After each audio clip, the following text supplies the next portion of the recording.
వార్త 13వ అధ్యాయం 34-35 వచనాలు.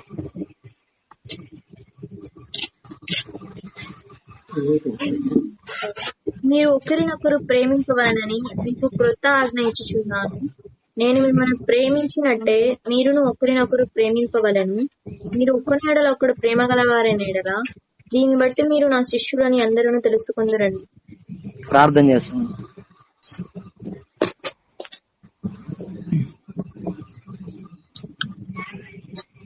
పరిశుద్ధుడు తండ్రి, ప్రేమ గల ప్రభా, జీవం గల తండ్రి, కనికరం గల ప్రభా, మహిమ గల రాజగాలు జీవిస్తున్న దేవా, మీకు వందనాలు, స్తుతులకు స్తోత్రం చెల్లిస్తున్న ప్రభా. దేవెంత వరకు నాయన మమ్మల్ని కాచి కాపాడి సజీవు లెక్కలించిన వందనాలు ప్రభా. ఆయన ఈ రాత్రి కాల సమయంలో నాయన నీ బిడ్డలు ఈ సన్నిధిలో కూడుకున్నాం తండ్రి. దేవా నా ప్రభా, మరి నీ వాక్యాన్ని వినటానికి మేము సిద్ధపడి ఉన్నాం. దేవాన్ని సేవకుల ద్వారా నైనా నీ వాక్యాన్ని మాతో మాట్లాడుతున్నాను తండ్రి. దేవా కనికరించుము దేవా నా తండ్రి. మరి లేకుండా చక్కగా నీ వాక్యాన్ని వినటానికి మాకు సహాయం దయచేయమని ప్రార్థిస్తున్నాను. దేవాన్ని సన్నిధి మాకు తోడుగా ఉంచం ప్రభా. దేవాన్ని వాక్యం బాధలో నెమదరించి నీ వాక్యం జీవవాక్యం మమ్మల్ని బ్రతికించే నీ వాక్యాన్ని బట్టి స్తోత్రం చెల్లిస్తున్నాను. కనికరించి మమ్మల్ని అందరూ కూడా నీ స్వాధీనంలో ఉంచుకోమని ప్రార్థిస్తూ నీ సన్నిధి తోడుగా ఉంచమని నా ప్రభువునే యేసుక్రీస్తు బతిమలాడి అడిగి వేడుకుంటున్నాను తండ్రి. ఆమేన్. అందరికీ ప్రభు అయిన యేసుక్రీస్తు నామమున వందనాలన్నా. యోహాను సువార్త 13వ అధ్యాయం 34-35 వచనాలు. మన ప్రియ ప్రభు అయిన యేసుక్రీస్తు వారు పలికిన మాటలు అవి. 34 వచనం చదవండి.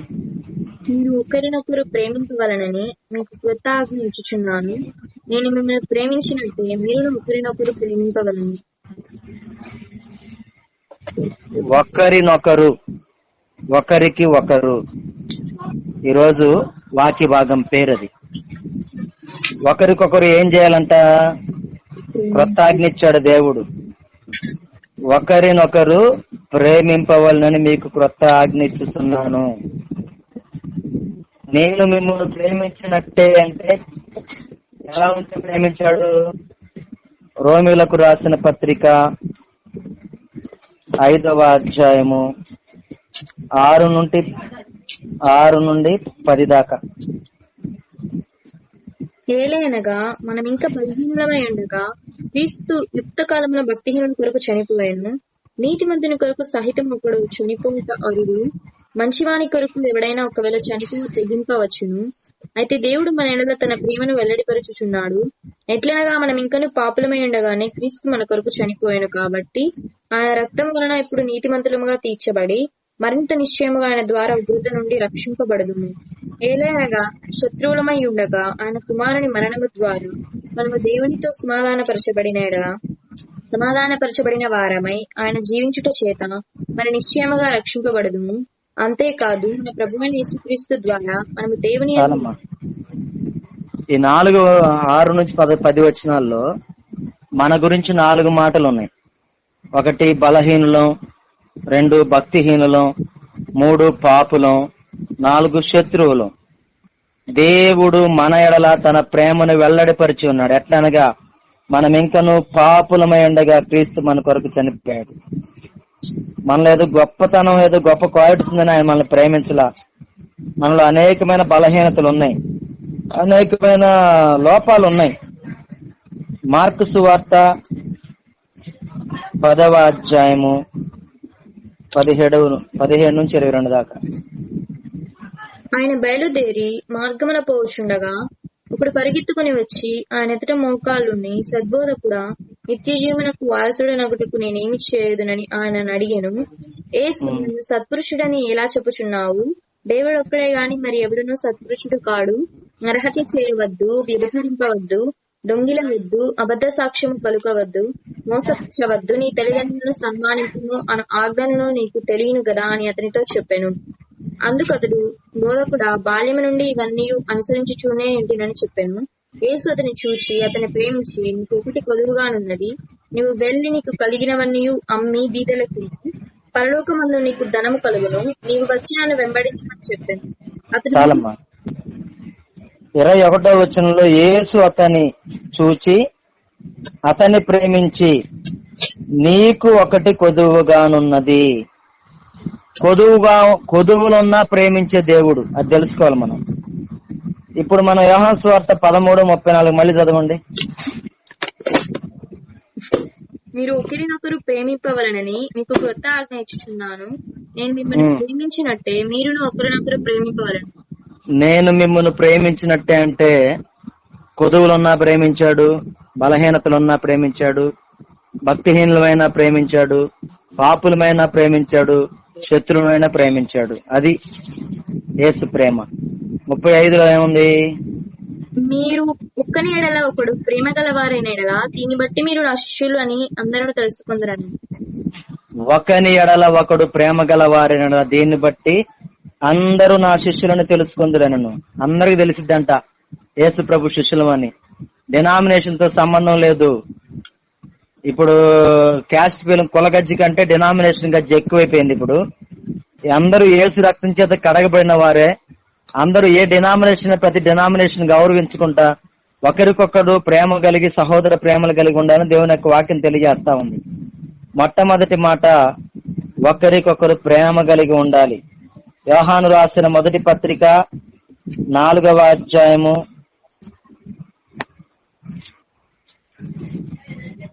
7వ వచనం, 7 నుంచి 11 దాకా చదవమ్మా.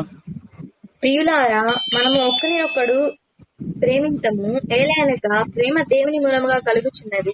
ప్రేమించు ప్రతి వాడును దేవుని మూలముగా పుట్టిన వాడై దేవుని ఎరుగును. దేవుడు ప్రేమ స్వరూపి. ప్రేమ లేని వాడు దేవుని ఎరుగడు. మనం ఆయన ద్వారా జీవించినట్టు దేవుడు తన అద్వితీయ కుమారుని లోకంలోనికి పంపెను. దీని వలన దేవుడు మన యందుంచిన ప్రేమ ప్రత్యక్షపరచబడును. మనం దేవుని ప్రేమించితమని కాదు, తానే మనలను ప్రేమించి మన పాపములకు ప్రాయశ్చిత్తమైనటకు తన ప్రియ కుమారుని పంపెను. ఇందులో ప్రేమ ఉన్నది. ప్రియులారు, దేవుడు మనలను ఇలాగు ప్రేమింపగా మనం ఒకరినొకడు ప్రేమింప బద్ధులమై ఉన్నాము. దేవుడు మనలను ఇలాగు ప్రేమింపగా మనం ఒకరినొకడు ప్రేమింపబద్ధులమై ఉన్నాము. ఒకరినొకరు ప్రేమించుకోవాలా. ఈరోజు వాక్యం పేరేంటంటే ఒకరినొకరు. సమూయేలు మొదటి గ్రంథం 18వ అధ్యాయము, సమూయేలు మొదటి గ్రంథం 18వ అధ్యాయము 1 నుంచి 4 దాకా. దావీదు సౌలుతో మాటలాడుట చాలించినప్పుడు యోనాతాను హృదయము దావీదు హృదయముతో కలిసిపోయాను. యోనాతాను దావీదునకు తనకు ప్రాణ స్నేహితునిగా భావించుకొని అతని ప్రేమించెను. ఆ దినమున అతని తండ్రి ఇంటికి తిరిగి అతని వెళ్ళనీయక సౌలు అతనిని చేర్చుకొనెను. దావీదు తనకు ప్రాణ స్నేహితుడిని భావించుకొని అతనిని ప్రేమించుచు యోనాతాను అతనితో నిబంధన చేసుకొనెను. మరియు యోనాతాను తన దుప్పటిని, తన కత్తిని, తన విల్లును, నడికట్టును తీసి దావీదునకు ఇచ్చెను. అక్కడ మొదటి వచనంలో అతన్ని ప్రేమించుననుంది. 3వ వచనంలో కూడా అతనిని ప్రేమించుచు అని ఉంది. యోనాతాను దావీదుని ఎంతగా ప్రేమించాడు. ఈ ప్రేమ స్వార్థం లేని ప్రేమ. ఎట్లంటే సౌలు తర్వాత రాజు అయ్యే అధికారం యోనాతానికే ఉంది. ఆ సంగతి యోనాతాను ఎరిగి కూడా దావీదునే రాజుగా, నేను సహకారిగా ఉంటానన్నాడు. పదవికాంక్ష లేదు యోనాతానికి. యోనాతాను ప్రేమ స్వార్థం లేని ప్రేమ. యోనాతాను ప్రేమ పవిత్రమైన ప్రేమ. యేసుక్రీస్తు మనసు కలిగిన వాడు యోనాతాను. ఇట్టి ప్రేమ మనం కలిగి ఉండాలి. వారు ఏ సహవాసమైనా, వారు ఎలాంటి వారైనా, యేసు రక్తం చేత కడగబడిన ప్రతి ఒక్కరిని మనం ప్రేమించాలి. మొట్టమొదటి మాట ఒకరినొకరు ప్రేమ కలిగి ఉండాలి. రెండో మాట చూడండి, యాకోబు పత్రిక 5వ అధ్యాయము, యాకోబు పత్రిక 5వ అధ్యాయము 16వ వచనం. మీ పాపములను ఒకనితోనొకడు ఒప్పుకొనుడి, మీరు స్వస్థత పొందినట్లు ఒకరికొకడు ప్రార్థన చేయడి. నీతిమంతుని విజ్ఞాపన మనపూర్వకమైనదై బహు బలము గలదై ఉండును. ఒకరికొరకు ఒకడు ప్రార్థన చేయుడి అని ఉంది. ఇందాక ఒకరికి ఒకరు ప్రేమ కలిగి ఉండాలని ఉంది. ఇప్పుడు ఒకరికొరకు ఒకరు ఏం చేయాలంట? ప్రార్థన చేయాల. ఇవన్నీ మన కోసమే. ఆది కాండము 40వ అధ్యాయము 17వ వచనం. ఆదికాండం 20వ అధ్యాయము 17వ వచనం. అబ్రహాము ఆ, దేవుని ప్రార్థింపగా దేవుడు అబీమెలెకును అతని భార్యను అతని దాసీలను బాగు చేశాను. వారి పిల్లలు కన్నులు. 18 కూడా చదవం. ఏలయనగా అబ్రహాము భార్య అయిన సారాను బట్టి దేవుడు అబీమెలెకు ఇంటిలో ప్రతి గర్భమును మూసి ఉండెను. అబ్రహాము అబీమెలెకు అతని కుటుంబం కొరకు ప్రార్థన చేస్తే దేవుడు ఆయన బాగు చేశాడంట. ఇతరుల కొరకు ప్రార్థన చేయాలా, వాళ్ళ మేలు కొరకు ప్రార్థన చేయాలి. మనం విశ్వాసులు, దేవుని బిడ్డలు ఒకరికొకరు ప్రార్థన చేసుకోవాలి. ఎంత గొప్ప సంగతో.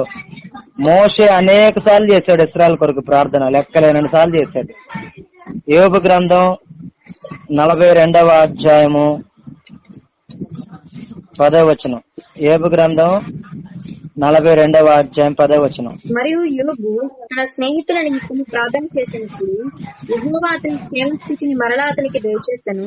మరియు యోబునకు పూర్వము కలిగిన దానికంటే రెండంతలు అధికముగా యెహోవా అతనికి దయచేసెను.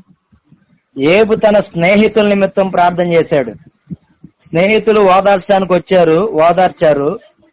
కొన్ని మాటల చేత యోబును బాధపరిచారు.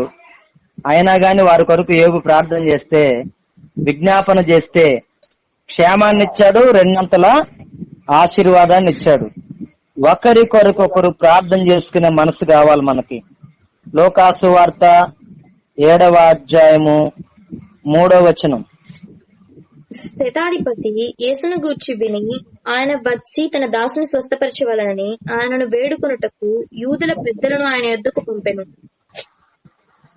శతాధిపతి 100 మంది మీద అధికారి తన ఇంట్లో పనిచేసే దాసుడు పక్షవాయు రోగంతో బాధపడతా ఉంటే, మత్తయి వార్తలో అయితే శతాధిపతి వేడుకున్నట్టుంది, ఇక్కడ పెద్దలను వేడుకొని పంపినట్టుంది. పెద్దలు వేడుకున్నారు, శతాధిపతి వేడుకున్నాడు. తన ఇంట్లో పనిచేసే దాసుడు ఆరోగ్యం కొరకు ప్రార్థన చేశారు, వేడుకున్నారు. ఎంత మంచి మాదిరి. ఒక్కని కొరకు ఒకరు ప్రార్థన చేయుడి. నేర్చుకుందాం, వాక్యాన్ని విందాం, పాటిద్దాం. అపోస్తల కార్యముల గ్రంథం 12వ అధ్యాయము 5వ వచనం. పేతురు చెరసాలలో ఉంచబడెను. సంఘమైతే అతని కొరకు అత్యాసక్తితో దేవునికి ప్రార్థన చేయుచుండెను. ఏం చేశారంట? ప్రార్థన చేశారు. చెరసాల పునాదులు కదిలించబడ్డాయి. పేతురు చెరసాల నుంచి విడుదల చేయబడ్డాడు. ప్రార్థనకు అంత శక్తి ఉంది. నీతిమంతుని విజ్ఞాపన బహు బలమైందంట. సామెతలు 15వ అధ్యాయంలో 8వ వచనంలో ఒక మాట ఉంది. 8:20 యథార్థవంతుల ప్రార్థన ఆయనకు ఆనందకరమని. మొట్టమొదటి మాట ఒకరికొకరు ఏం చేయాలా? ప్రేమ కలిగి ఉండాలి. రెండవ మాట ఒకరికొకరు ప్రార్థన చేసుకోవాలి. మూడో మాట చూడండి, దెస్సలోనీలకు రాసిన మొదటి పత్రిక 5వ అధ్యాయము 13వ వచనం. వారి పనిని బట్టి వారిని ప్రేమతో మిక్కిలి ఘనముగా ఎంచవలనని వేడుకొనుచున్నాము. మరియు ఒకనితోనొకడు సమాధానముగా ఉండుడి. ఒకరితో ఒకడు ఎలా ఉండాలంట? సమాధానముగా ఉండుడి. ఒకరి ఎడల ఒకరు ప్రేమ కలిగి ఉండాలి, మొదటి మాట. రెండు, ఒకరి కొరకొకరు ప్రార్థన చేసుకోవాలి, రెండవ మాట. మూడు, ఒకరితో ఒకడు సమాధానముగా ఉండుడి. మార్కు సువార్త 9వ అధ్యాయం 50వ వచనం.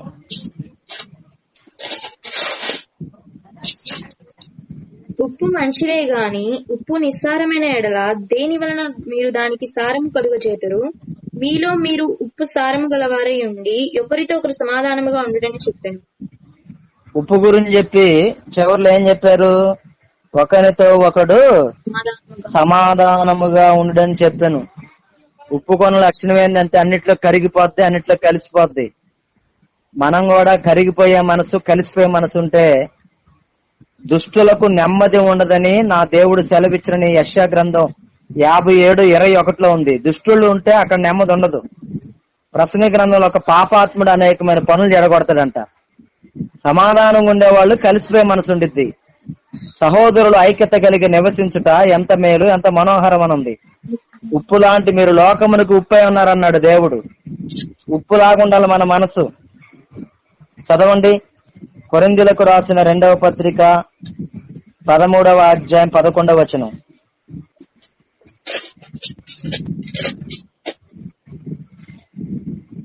తుదకు సహోదరులారా, సంతోషించుడి, సంపూర్ణులయుండుడి, ఆదరణ కలిగియుండుడి, ఏకమనస్సు గలవారయుండుడి, సమాధానముగా ఉండుడి.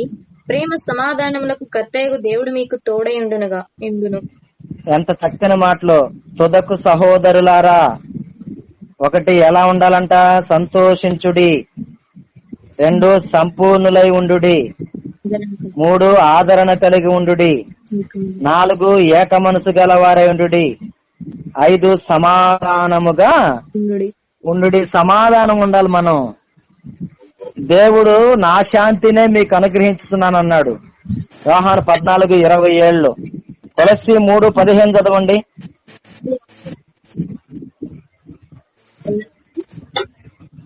కొలస్సీ 3:15. క్రీస్తు అనుగ్రహించు సమాధానము మీ హృదయములలో ఏలుచుండనీయుడి. ఇందుకొరకే మీరొక్క శరీరముగా పిలువబడితిరి మరియు కృతజ్ఞులై ఉండుడి. క్రీస్తు అనుగ్రహించు సమాధానం. సమాధానం ఇచ్చేది యేసు ప్రభువే, సమాధాన కర్త. యేసు లేకపోతే సమాధానం లేదు. వ్యక్తిలో అయినా, కుటుంబాల్లో అయినా, ప్రాంతంలో అయినా. హెబ్రీలకు రాసిన పత్రిక 12వ అధ్యాయము 14వ వచనం. హెబ్రీ 12:14. అందరితో సమాధానమును పరిశుద్ధతయు కలిగి ఉండుటకు ప్రయత్నించుడి. పరిశుద్ధత లేకుండా ఎవడునూ ప్రభువును చూడడు. అందరితో ఏముండాలంట? కుదిరిద్దా? కొంతమంది ఎప్పుడు తగాదిలే కావాలా, సమాధానాన్ని కోరుకోరు. దావీదు అన్నాడు, నేను కోరునది సమాధానమే గాని వారు నన్ను తనుటకే తన మడిమినెత్తినని. కలహాలు కావాలి కొంతమందికి. అయితే దేవుడు సమాధానం ఉండమన్నాడు. అందరితో సమాధానము పరిశుద్ధత కలిగి ఉన్నటకు ప్రయత్నించుడి. మీరు ఒకనెడలో ఒకరు ప్రేమ గలవారైతే అందరూ నా శిష్యులను అందరూ తెలుసుకుంటారన్నాడు. యేసు ప్రభుని చూపించాలి మనం. క్రీస్తు నామములోనికి బాప్తీసం పొందిన మీరందరూ క్రీస్తుని ధరించుకుని ఉన్నారన్నాడు. క్రీస్తు కనిపించాలా మన జీవితం ద్వారా. ఒకటి ఏం చెప్పాను? ప్రేమ కలిగి ఉండాలి. 2వది ప్రార్థన చేసుకోవాలి. 3వది సమాధానం కలిగి ఉండాలి. 4వది చూడండి, 1 పేతురు పత్రిక 4వ అధ్యాయము 9వ వచనం. తనుగు కొనకుండా ఒకనికి ఒకడు ఆతిథ్యము చేయుడి. ఒకనికొకడు ఏం చేయాలంట? ఆతిథ్యం. ఆతిథ్యానికి ముందే ఉంది, సనుగుడు ఉంది. మేమే కనపడ్డామా? మా ఇల్లు ఒక్కటేనా సంఘంలో? ఎవరు కనపడలేదా పరిచర్యకి? మేమే దొరికామని అంటారు కొంతమంది. వాళ్ళకి ఆశీర్వాదాలు ఏముండవు. హెబ్రీ 13:1-2 వచనాలు. హెబ్రీలకు రాసిన పత్రిక 13వ అధ్యాయం 1-2 వచనాలు. సహోదర ప్రేమ నిలువరముగా ఉండనీయుడి. ఆతిథ్యము చేయ మరువకుడి. దాని వలన కొందరు ఎరుగకయే దేవదూతలకు ఆతిథ్యము చేసిరి. మీరును వారి చాలమ్మా. ఎరుగకయే ఆతిథ్యము చేయ మరువకుడి. కొందరు ఎరుగకయే దేవదూతలకు ఆతిథ్యము చేసిరి. చూడండి ఎవరు? ఆదికాండము 18వ అధ్యాయం 1-6 దాకా. మరియు మమ్రే దగ్గరనున్న సింధూర వనములో అబ్రహాము ఎండవేళ గుడారపు ద్వారమందు కూర్చుని ఉన్నప్పుడు యెహోవా అతనికి కనబడెను. అతడు కన్నులెత్తి చూచినప్పుడు 3 మనుష్యులు అతని ఎదుట నిలువబడి ఉండేరి. అతడు వారిని చూచి గుడారపు వాకిట నుండి వారిని ఎదుర్కొనుటకు పరుగెత్తి నేల మట్టుకు వంగి, ప్రభువా, నీ కటాక్షము నా మీద నున్నెడలా ఇప్పుడు నీ దాసుని దాటిపోవద్దు. నేను కొంచెము నీళ్లు తప్పించదను. దయచేసి కాళ్ళు కడుగుకొని చెట్టు క్రింద అలసట తీర్చుకొనడి. కొంచెము ఆహారము తెచ్చదను. మీ ప్రాణములను బలపరుచుకొనడి. తరువాత మీరు వెళ్ళవచ్చును. ఇందు నిమిత్తము గదా మీ దాసుని యొద్దకు వచ్చితిరనెను. వారు, నీవు చెప్పినట్లు చేయమనగా అబ్రహాము గుడారములో ఉన్న సారా యొద్దకు త్వరగా వెళ్లి, నీవు త్వరపడి 3 మాణికల మెత్తని పిండి తెచ్చి పిసికి రొట్టెలు చేయమని చెప్పాను. మరియు అబ్రహాము పశువుల మందకు పరుగెత్తి ఒక మంచి లేత దూడను తెచ్చి ఒక పనివానికి అప్పగించెను. వాడు దాన్ని త్వరగా సిద్ధపరచును. తరువాత అతడు వెన్నను పాలను తాను సిద్ధము చేయించిన దూడను తెచ్చి వారి ఎదుట పెట్టి వారు భోజనము చేయుచుండగా వారి యొద్ద ఆ చెట్టు క్రింద నిల్చుండెను. చాలమ్మా. ఎండవేలు వచ్చారంట, ముగ్గురు. దేవుడే అబ్రహాం ఇంటికి వచ్చాడు. వారు అబ్రహాము త్వరగా పరిగెత్తి, శాలమ్మ ఆతిథ్యం ఇచ్చింది, వంట చేసింది చక్కగా. అబ్రహాం పరిచర్య చేశాడు. ఇస్సాకును ముందుకున్నారు వాళ్ళిద్దరు ఆ ఆతిథ్యం ఇచ్చి. ఎలీషా కూడా గనురాలు షూనేమిరాలు ఆతిథ్యం ఇచ్చి బిడ్డను పొందుకుంది. ఆతిథ్యం ద్వారా గొప్ప కార్యాలు జరుగుతాయి. ఆతిథ్యం చేయడి దాన్ని మరొకడు అన్నాడు. రోమిలకు రాసిన పత్రిక 12వ అధ్యాయము 13వ వచనం. పరిశుద్ధుల అవసరములలో పాలు పొందుచు శ్రద్ధగా ఆతిథ్యము ఇచ్చుచుండుడి. శ్రద్ధగా ఏం చేయాలంట? ఆతిథ్యం ఇచ్చుచుండుడి. అదేవిధంగా రోమ 16:23 ఒక మాట ఉంది. రోమిలకు రాసిన 16వ అధ్యాయం 23వ వచనం. నాకును యావత్ సంగమునకు ఆతిథ్యమిచ్చు గాయియు మీకు వందనములు చెప్పుచున్నాడు. ఈ పట్టణపు ఖజానాదారుడకు ఎరస్తును సహోదరుడకు క్వత్తును మీకు వందనములు చెప్పుచున్నారు. గాయి ఎవరంట? ఆతిథ్యం. నాకును యావత్ సంగమునకు ఆతిథ్యం ఇచ్చు గాయు. ఆతిథ్యం ద్వారా ఆశీర్వాదం. నేను విశ్వాసము గలదానని మీరు ఎంచితే నా ఇంటికి రండి అని అడిగింది. అపోస్తల కార్యముల గ్రంథం 16వ అధ్యాయము, అపోస్తల కార్యముల గ్రంథం 16వ అధ్యాయం 15వ వచనం. ఆమెయు ఆమె ఇంటి వారును బాప్తిస్మము పొందినప్పుడు ఆమె, నేను ప్రభువునందు విశ్వాసము గలదానని మీరు ఎంచితే నా ఇంటికి వచ్చియుండుడని వేడుకొని మమ్మను బలవంతము చేసింది. ఆతిథ్యం ఇచ్చిన లూదియా 40వ వచనం చదవమ్మా. వారు చెరసాలలో నుండి వెలుపలికి వచ్చి లూదియా ఇంటికి వెళ్ళిరి. అక్కడి సహోదరులను చూచి ఆదరించి బయలుదేరిపోయిరి. లూదియా ఇంటికి వెళ్ళారు. లూదియా ఇల్లు ఆతిథ్యం ఇచ్చే ఇల్లు. ఒకరికొకరు ఏమి కలిగి ఉండాలి? ప్రేమ కలిగి ఉండాల. రెండవది ఒకరికొకరు ప్రార్థన చేయాలి. మూడవది ఒకరితో ఒకరు సమాధానంగా ఉండాల. నాలుగవది ఆతిథ్యం చేయాల. మా ఇంటికి వస్తే ఏమేమి తెస్తారు, మీ ఇంటికి వస్తే ఏం పెడతారు అనేవాళ్ళు ఉండరు కొంతమంది. ఐదో మాట చూద్దాం. గలతీలకు రాసిన పత్రిక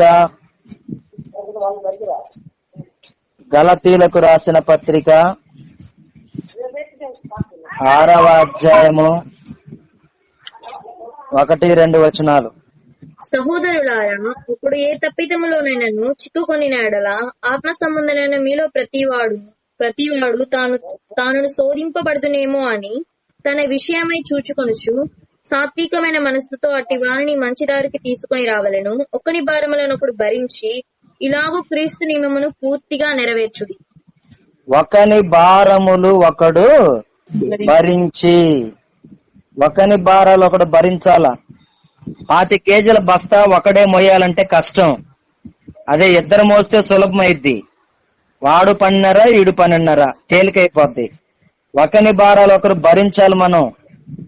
పైన 1వ వచనంలో సహోదరులారా, ఒకడు ఏ తప్పిదములోనైనను చిక్కుకుని నెడలా ఏదైనా బలహీనతగానుంటే ఆత్మ సంబంధులైన మీలో ప్రతివాడు తానును శోధింపబడునేమో అని తన విషయమే చూచుకొనుచు సాత్వికమైన మనస్సు వారిని మంచి దారికి తీసుకొని రావాలా.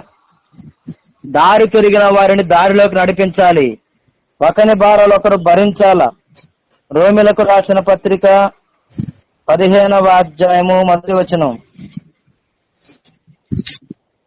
కాగా బలవంతులమైన మనలను మనమే సంతోషపరచుకొనక బలహీనులు దౌర్భాగ్యములు భరించుటకు బద్ధులమై ఉన్నాము. బలహీనుల దౌర్బల్యములను భరించుటకు బద్ధులమైన. రోమ 15:1. బలహీనులను బలపరచాలి మనం. మొదటి దశలోనికి రాసిన 5:14 బలహీనులకు ఓతమీయుడు అన్నారు. ఒకని భారాలు ఒకరు భరించే మనసు యేసు ప్రభు మనసు. ప్రయాసపడి భారము మోసుకొనుచున్న సమస్తమైన జనులారా నా యొద్దకు రండి, నేను మీకు విశ్రాంతిని కలగజేది. యేసు ప్రభు మన భారాలు భరించే దేవుడాయన.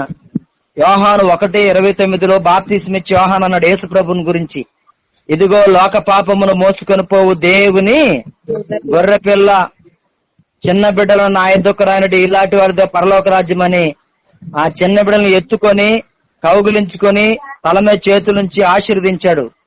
చిన్న బిడ్డలను ఎత్తుకున్నాడు.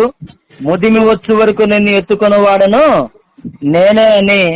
మన భారాలంతా భరించేవాడు, మన భారాన్ని మోసేవాడు, పాప భారాన్ని భరించాడు ఆయన. కలువరి సిలువలో మన పాప భారాలకు ఆయన విముక్తిని దయచేశాడు. మనం కూడా ఒకని భారం ఒకడు భరించాల. ఆదికాండం 4వ అధ్యాయంలో కయ్యూను ఒక పెద్ద మాట అంటాడు, అది అందరి మాట. అది ఆదికాండము 4వ అధ్యాయము 13వ వచనం. అందుకు కయ్యూను, నా దోష శిక్ష నేను భరింపలేనంత గొప్పది. నా దోష శిక్ష నేను భరింపలేనంత గొప్పది. ఆ భరింపలేనంత భారాన్ని భరించాడు మన ప్రభు అయిన యేసుక్రీస్తు. భారమైన సిలువను మోసాడు, మానవుల పాప భారాన్ని అంతా మోసాడు ఆయన. కలువరి సిలువలో బలి అయ్యాడు మన ప్రభు అయిన యేసుక్రీస్తు. ఇట్టి మనసు మనము కలిగి ఉండాలి, ఒక్కని భారాలు ఒకరు మొయ్యాల. చదవండి 55వ కీర్తన 22వ వచనం. నీ భారం యెహోవా మీద మోపము, ఆయనే నిన్ను ఆదుకును, నీతిమంతుడు ఆయన ఎన్నడను కదలనీయడు. మన భారాలు మోసే దేవుడు ఆయన, ఆదుకునే దేవుడు. సామెతలు 16:3 కూడా చదవండి.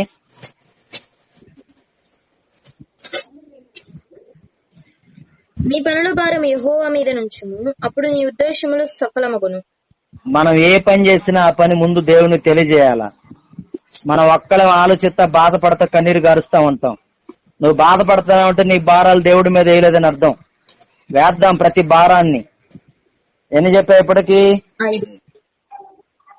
5. ఒకటి ఏం కలిగి ఉండాలి? ఒకరికొరకొకరు అన్నదమ్ములు కావచ్చు, తల్లిదండ్రులు కావచ్చు, తల్లిదండ్రులు బిడ్డలు కావచ్చు, సహోదరులు కావచ్చు, అన్నా చెల్లెలు కావచ్చు, భార్యాభర్తలు కావచ్చు, వేరు వేరు సంఘాలు కావచ్చు, వేరు వేరు ఊళ్ళోళ్ళు కావచ్చు, రక్త సంబంధికులు ఎవరైనా ఒకరికొకరంటే. 6వ మాట చూడండి, ఎఫెసీయులకు రాసిన పత్రిక 4వ అధ్యాయము 1 నుంచి చదవండమ్మా. కాబట్టి మీరు సమాధానమును బంధము చేత ఆత్మ కలిగించు ఐక్యమును కాపాడుకొనుట యందు శ్రద్ధ కలిగిన వారై ప్రేమతో ఒకరినొకడు సహించుచు, మీరు పిలువబడిన పిలుపునకు తగినట్టుగా దీర్ఘశాంతముతో కూడిన సంపూర్ణ వినయముతోనూ సాత్వికముతోనూ నడుచుకొనవలనని ప్రభువును బట్టి ఖైదీనైన నేను మిమ్మల్ని బతిమాలుకొనుచున్నాను. ప్రేమతో ఒకరినొకడు సహించుచు అని ఉంది. ఒకరినొకడు ఏం చేయాలంట? సహించాలి. సహనం అంటే ఎవరి పేరు గుర్తుకొచ్చింది? యోబే. యాకోబు పత్రిక 5వ అధ్యాయము 10-11 వచనాలు. యాకోబు పత్రిక 5వ అధ్యాయము 10-11 వచనాలు. నా సహోదరులారా, ప్రభువు నామమున బోధించిన ప్రవక్తలను శ్రమానుభవమునకు ఓపికకును మాదిరిగా పెట్టుకున్నది. సహించిన వారిని ధన్యులనుకొనుచున్నాము కదా. మీరు యోబు యొక్క సహనమును గూర్చి వింటిరి. ఆయన ఎంతో జాలియు కనికరమును గలవాడని మీరు తెలుసుకొని ఉన్నారు. సహించిన వారు ఎవరంట? ధన్యులంట. యోబు యొక్క సహనమును గూర్చి వింటిరి. సహనం కలిగిన దేవుని బిడ్డ. జాలియు కనికరం కూడా ఉందంట. ఎన్నో లక్షణాలు ఉన్నాయి యోబు గారిలో. మనం కూడా ఒకరికొకడు ఎలా ఉండాలంట? ఆ మాట చెప్పండి. సహనం కలిగి. ఇంకొక అద్భుతమైన మాట, ఎవడు వల్ల కాని మాట చెబుతున్నా చూడండి. కొలస్సీ 3వ అధ్యాయం 13వ వచనం.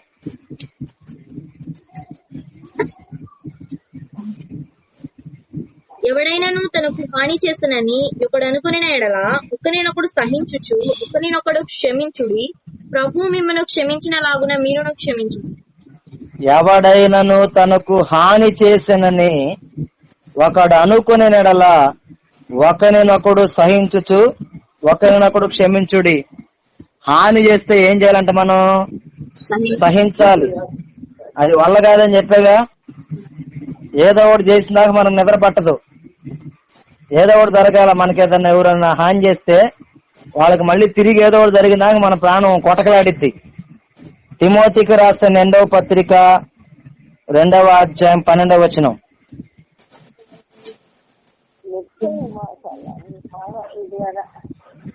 సహించిన వారమైతే ఆయనతో కూడా ఎలుగుతూ ఆయనను ఎరుగమంటే మనలను ఆయన ఎరుగనను. సహించిన వారమైతే ఆయనతో కూడా ఏలుదము. అంతము వరకు సహించిన వాడే రక్షింపబడినందు మత్తయి సువార్తలో. సహనం అనేది చాలా గొప్ప మాట. మరొక మాట చూడండి, హెబ్రీ 12:2.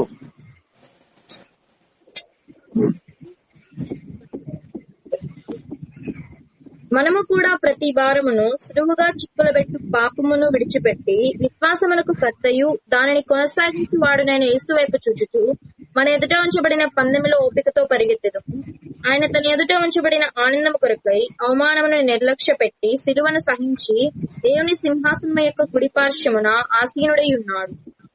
సిలువను సహించాడు ఆయన, భరించాడు ఆయన. అన్యాయంగా సిలువ వేశారు. నీ దోషం నా దోషం, నీ పాపం నా పాపం, మానవుల పాప పరిహారం కలవరి సిలువలో బలి అయ్యాడు. గలతీ 2:20 ప్రకారం నన్ను ప్రేమించి నా కొరకు తను తానే బలిగా అర్పించుకున్నాడంట. నన్నంటే ప్రతి ఒక్కరు చదువుకోలే మాట. సిలువను సహించాడు మన ప్రభు అయిన యేసుక్రీస్తు. మరొక మాటను చూడండి, పేతురు రాసిన 1వ పత్రిక 2వ అధ్యాయం 19-20 వచనాలు. ఎవడైనను అన్యాయముగా శ్రమ పొందుచు దేవుని గూర్చిన మనస్సాక్షి కలిగి దుఃఖము సహించిన ఎడల అది హితమగును. తప్పిదమునకై దెబ్బలు తినినప్పుడు మీరు సహించిన ఎడల మీకేమి గణము. మేలు చేసి బాధపడినప్పుడు మీరు సహించిన ఎడల అది దేవునికి హితమగును. ఇందుకు మీరు పిలువబడింది. ఎందుకంట ప్రభు మనం పిలిచింది? తప్పు చేస్తే ఎవడైనా తన్నులు తింటాడు, కానీ మేలు చేసి బాధపడాలంట. మీరు గమనించండి, మనుషులకు మనం ఎన్ని మేలు చేసినా ఒక్క నిమిషంలో మర్చిపోతారు అంతే. మంచి చేసిన కూడా కాక రకరకాల నిందలు అవమానాలు పడాల్సి వచ్చింది. యేసు ప్రభు ఏం చేశారని సిలువేశారు? ఆయన మేలే చేస్తే మానవులందరూ సిలువేశారు ఆయనకి. మనం కూడా కొంతమంది మేలు చేస్తాం, వాళ్ళు కూడా మనకు సిలువేస్తా ఉంటారు. అయితే దాని గురించి బాధపడకుండా అసలు మనం పిలువబడిందే దానికోసం. ఇప్పుడు నేను కొన్ని చోట్ల పెళ్లి సంబంధాలకు వెళ్తున్నా, వాళ్ళు బాగుంటేనే బాగానే ఉంది, లేకపోతే పాస్ గారు జడగొట్టాడు అంటున్నారు. ఇప్పుడు ఏది మధ్యలో పెళ్లి సంబంధాలు అటు ఇటు ఛార్జీలు పెట్టి తిరిగింది కూడా కాక సెట్ అయిన తర్వాత డైలాగులు వేస్తున్నారు. అలాంటివి వస్తాయి. మేలు చేయటం ద్వారా కొన్ని నష్టం, కొంతమంది రకరకాలుగా ఇబ్బందులు పడాల్సి వచ్చింది. ఇందుకోసం మనం పిలువబడ్డామని దేవుని యొక్క వాక్యం చెప్తా ఉంది. మంచి చేయటం ద్వారా కొంతమంది దాన్ని చెడుగా భావించి బాధను కలగజేస్తారు. దాన్ని మనం అనుభవించడానికే పిలువబడ్డాం. ఎన్ని మాటలు చెప్పేప్పటికీ 6. 1, ఒకని ఎడల ఒకడు ప్రేమ కలిగి ఉండాలి. 2వది, ఒకరి కొరకు ఒకరు ప్రార్థన చేయాలి. భార్య కొరకు భర్త, భర్త కొరకు భార్య, తల్లిదండ్రుల కొరకు పిల్లలు, పిల్లల కొరకు తల్లిదండ్రులు, కాపరి కొరకు విశ్వాసులు, విశ్వాసుల కొరకు కాపరి. ఒకరికొకరు ప్రార్థన చేసుకోవాలా. 3వది ఏంటి? ఒకరితో ఒకడు సమాధానం కలిగి ఉండాలి. 4వది, ఆతిథ్యం ఇవ్వాలా. 5వది, 6వది, సహించుకోవాలి ప్రేమతో. చివరిగా చూడండి, హెబ్రీ 10వ అధ్యాయము 24వ వచనం. కొందరు మానుకున్నట్లుగా సమాజముగా కూడుట మానక ఒకరినొకడు హెచ్చరించుచు ఆ దినము సమీపించుగా మీరు చూచిన కొలది మరి ఎక్కువగా లాగు చేయొచ్చు. ప్రేమ చూపుటకును సత్కార్యములు చేయుటకును ఒకరినొకడు పురికొల్పవలనని ఆలోచించు. ఇక్కడ మామూలుగా అయితే ఒకరినొకడు గురించి 14 మాటలు ఉన్నాయి నా దగ్గర. బైబిల్ ఇంకా చాలా ఉన్నాయి. నేను ఈ ఒక్క మాటతో ముగిస్తా. కొందరు మానుకొనుచున్నట్టుగా. ఏం మానుకుంటారంటే మందిరాన్ని మానుకుంటారు. ఏ తగాదు వచ్చినా ఎగ్గొట్టేది మందిరమే. రక్త సంబంధికుల మధ్య, తోడబుట్టుల మధ్య, భార్య భర్తల మధ్య ఏ గొడవ వచ్చినా ఫస్ట్ ఎగ్గొట్టేది మందిరం, ఆ తర్వాత బల్లలో పాలు పొందని ఎగ్గొడతారు. అట మనం మానుకోకూడదు. సమాజముగా కూడట మానక, మందిరానికి వెళ్ళటం మానకూడదు. ఒకరినొకడు హెచ్చరించుకోవాలా. ఇప్పుడు నేను చెప్పేది హెచ్చరికలే. ఏం జరిగినా ఎగ్గొట్టేది మందిరమే. ఏందమ్మా బలలో పాల్పోయా ఈ మనసు బాగలేదులే అంటారు. నిలకడ ఉండదు. హెచ్చరించమన్నాడు. చదవండి 2 తిమోతి 4వ అధ్యాయం 2వ వచనం. వాక్యమును ప్రకటించుము, సమయమందును అసమయమందును ప్రయాసపడము, సంపూర్ణమైన దీర్ఘశాంతముతో ఉపదేశించుచు, ఖండించుము, గద్దించుము, బుద్ధి చెప్పు. ఎందుకనగా ఖండించుము, గద్దించుము, బుద్ధి చెప్పుము. హెచ్చరికలు ఇవన్నీ. ఖండిస్తే ఊరుకుంటారా? గద్దిస్తే ఊరుకుంటారా? బుద్ధి చెప్తే ఊరుకుంటారా? హెచ్చరించమన్నాడు. ఒకరికొకరు హెచ్చరించుకోవాలి. మందిరానికి దూరం అయ్యావు, ప్రార్థనకు దూరం అయ్యావు, వాక్యానికి దూరం అయ్యావు, ఆరాధనకు దూరం అయ్యావు, స్తుతికి దూరం అయ్యావు, దేవుని సన్నిధిలో నువ్వు గడపట్ల, దానివల్ల నీకు నష్టం. అంతకంటే పెద్ద ప్రమాదం ఇంకొకటి లేదు.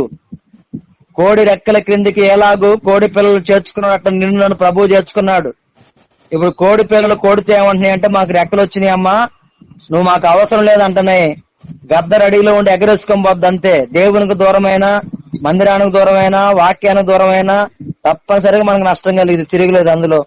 అపోస్తల కార్యముల గ్రంథం 11వ అధ్యాయము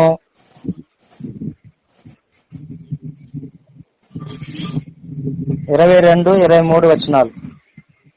వారిని గూర్చిన సమాచారము యెరూషలేములోనున్న సంఘపు వారు విని బర్నబాను అంత్యొకయ వరకు పంపిరి. అతడు వచ్చి దేవుని కృపను చూచి సంతోషించి ప్రభువును స్థిర హృదయముతో హత్తుకొనవలనని అందరినీ హెచ్చరించాడు. ప్రభువుని ఎలా హత్తుకోవాలంట? స్థిర హృదయం. స్థిర హృదయంతో, కుదిరినప్పుడు కాదు, స్థిర హృదయంతో హత్తుకోవాలి. రూతు తన అత్త నయోముని హత్తుకున్నట్లు హెచ్చరించడంట బర్నబా. నిలకడ ఉండాలి. రూతుతో బోయే చెప్తాడు, నా పని కత్తెల యొద్ద నిలకడగా ఉండమని.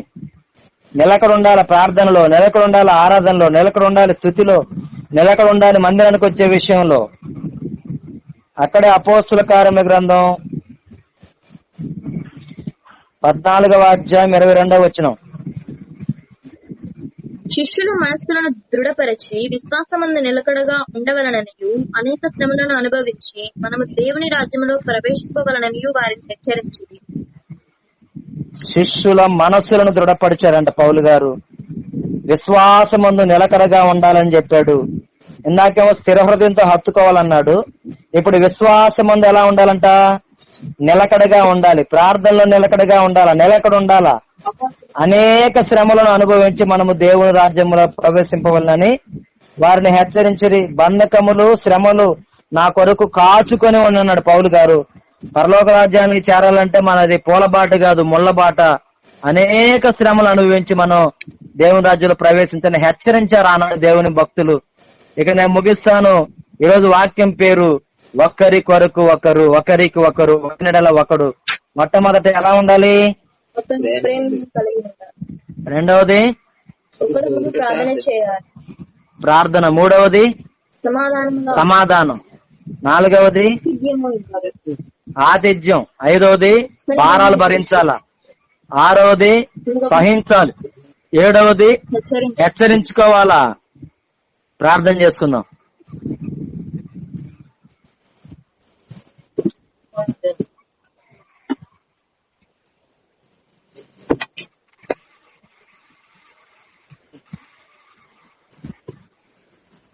స్తోత్రం ప్రభావి కొంతకాల స్తోత్రం ఆయన మహోత్సవానికి స్తోత్రం. దేవా ఈ రాత్రి కలుషంలో మేము పాసనకు వస్తున్నాం ప్రభావ. మీ పద్నాలయ్య దేవా ఇదిగోనైనా ఈ రాత్రి కలుషంలో అన్న ద్వారా ఇచ్చిన మీ మాటల కొరకే ప్రార్థిస్తున్నాం. దేవునికి స్తోత్రం. ఈ కరోనా సమయంలో నాయన నీ ప్రేమకు, నీ సమాధానానికి, నాయన వాక్యానికి, నాయన కరువని దినాల్లో కూడా తండ్రి బిడ్డల ద్వారా నీ వాక్యాన్ని సమృద్ధిగా మీరు మాకు అనుగ్రహిస్తున్నందుకు నీ స్తోత్రాలు. ఒకరినొకరు ప్రేమించుకునే విషయంలో తండ్రి ఈ ఆయుధగా నాయన నీకు స్తోత్రం. ఒకరినొకరు ప్రార్థన చేసుకునే విషయంలో తండ్రి ఈ ఆయుధగా అబ్రహాము నాయన అయ్యా ప్రార్థిస్తూ వచ్చిండే దేవానికి స్తోత్రం. నాయన శిష్యులైతే నాయన తండ్రి ఒకరినొకరు ప్రేమించుకునే విషయంలో తండ్రి మాదిరికరంగా ఉన్నట్టుగా చూస్తున్నాం ప్రభా. మీ వందనాలు అయ్యా. ఇదిగో తండ్రి, సమాధానం కలిగి ఉంటాను కృప చూపడ దేవానికి స్తోత్రం. కుటుంబాల్లో సమాధానం, సంఘంలో సమాధానం తండ్రి అయ్యా మీరు మాకు అనుగ్రహించమని ప్రార్థిస్తున్నాను దేవానికి స్తోత్రం. నాయన దేవా ఇదిగో తండ్రి నీకు స్తోత్రం. ఒకను ఆతిథ్యం ఇచ్చే విషయంలో సడుకొనకుండా తండ్రి, ఈ సందులో ప్రేమించే విషయంలో తండ్రి దేవా ఇదిగో నాయన నీకు స్తోత్రం. నాయన ఆ విషయంలో నాయన అయ్యా ఇదిగో నాయన తండ్రి మేము నాయన నీ సందులో నాయన అయ్యా నిలువన ప్రేమ కలిగి ఉంటాను సహాయం చేయడానికి స్తోత్రం. సనుకోకుండా నాయన నీ సందులో ఆతిథ్యం ఇచ్చే విషయంలో ప్రభు చొప్పున ప్రార్థిస్తున్నాను తండ్రి. మీ వందనాలు దేవా ఇదిగో నాయన ఒక్కనే భారముల కొరవు నాయన భరించాలంటున్నావు తండ్రి స్తోత్రం. మాలో ఉన్న తప్పిదాలను బట్టి నాయన మమ్మల్ని ప్రేమిస్తున్నాయన తండ్రి. మా భారాన్ని నీ పైన పెట్టుకుని అడుక్కోవడానికి కూడా నాయన మీరు మాకు తగిన కృపను గ్రహించమని ప్రార్థిస్తున్నాను తండ్రి. మీ వందనాలు. నీ భారం యొక్క మీద మొక్కనైనా ఆదుకునని సెలవిస్తున్నాను తండ్రి. అయ్యా మా పనుల భారాన్ని కొన్ని పెట్టుకుని అడుక్కుంటున్నాం తండ్రి. మీ వందనాలు. ఒకరినొకరు సహించాలని సెలవిస్తున్నావు తండ్రి. అయ్యా సహించిన వారమైతే మేము తండ్రి నాయన అయ్యా ఎలుబడి చేయడానికి తండ్రి కృప చొప్పునైనా దేవా ఇదిగో తండ్రి మా కొరకు దెబ్బలు తినమయ్యా, మా కొరకు సహించడం నాయన తండ్రి నీకు స్తోత్రం.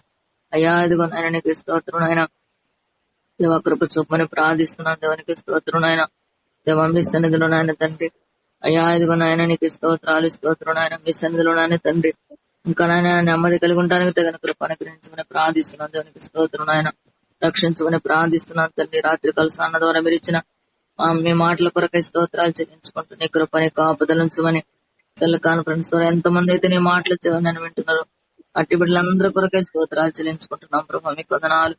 నీ కృపని కాపుదలని భద్రతలు యేసయ్య పరిశుద్ధ అడిగి వేడుకుంటున్నాం తండ్రి. ఆమేన్. ఆమేన్. మన తండ్రి అయిన దేవుని యొక్క ప్రేమ, మన ప్రభు అయిన యేసు క్రీస్తు యొక్క కృప, పరిశుద్ధాత్మ దేవుని యొక్క అన్యోన్య సహవాసం మనకును మన కుటుంబాలకును సార్వత్రిక సంఘములలో సకల పరిశుద్ధులకును తోడే ఉండును గాక. ఆమేన్. అందరికి వందనమ్మా.